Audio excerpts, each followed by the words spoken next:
What does it mean to be an Indian? The answer just might surprise you.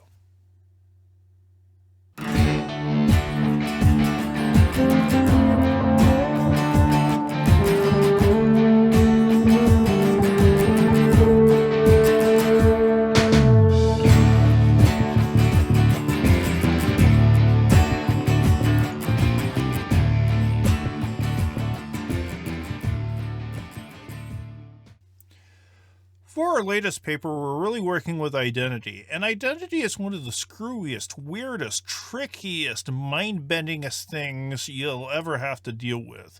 It's a time where you get to deal with reality, fantasy, falsehoods that are sometimes more real to people than the reality. Well, just watch this. If we were doing this in person, I'd have a day where we started to talk about identity, where I'd do it by asking everybody to just sit down and write for 5 minutes on the prompt, what is an Indian? What are the images you come up with when you think of Indian?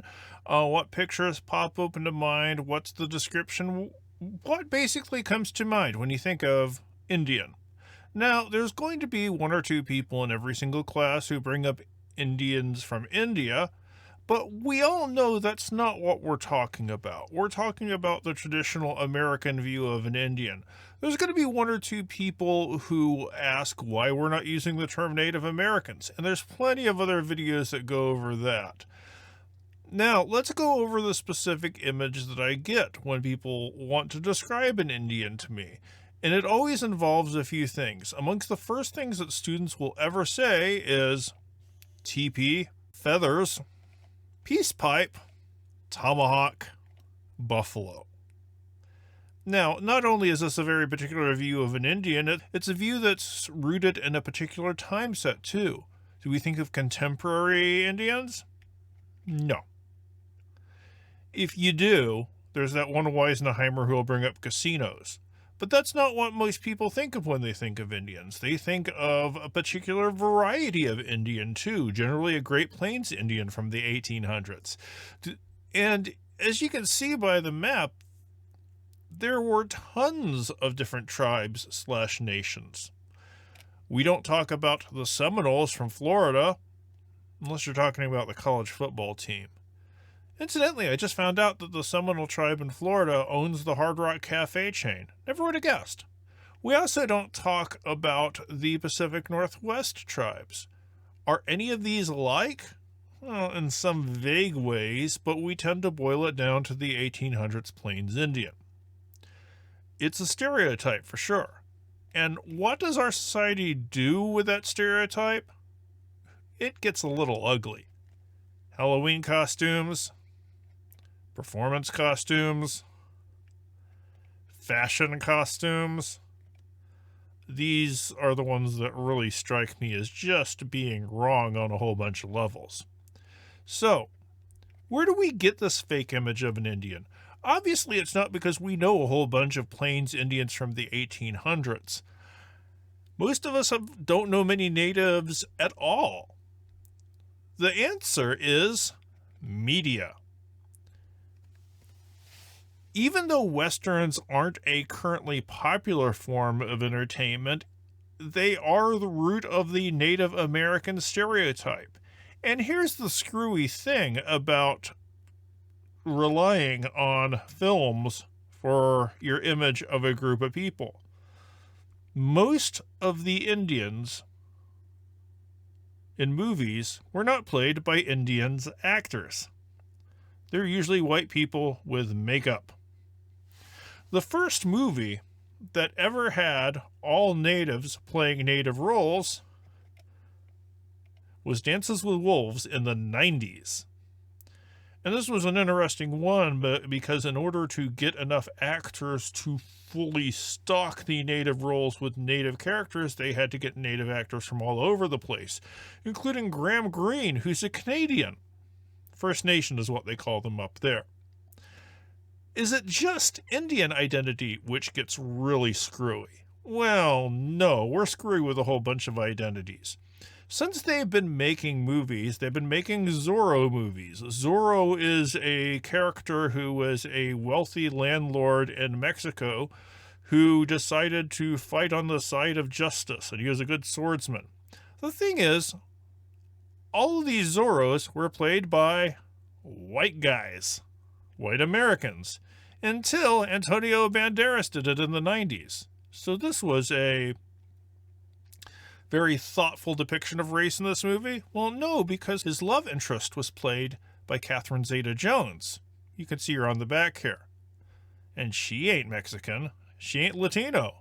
She's from Wales. It's not just race, it's all kinds of identity. You want to talk about meditation? Well, we don't show meditation like this. We have to put it in a sports bra. Gender gets played with as an identity in very, very weird ways. Gender and meditation and Star Wars. Ahsoka Tano don't look like that. Gender gets used to push very weird images to the point where sometimes they just don't make any sense at all. Sexy fishing? Sexy bow and arrows? And my favorite, sexy machine guns? Identity is one of those deals where things get just so screwy and we can't know what's real and what's going on, so we kind of have to make sure that we're being hyper aware of the perspectives at play. Who's coming up with the images? Who's playing with the images? How are these images being employed? To what end are they being employed?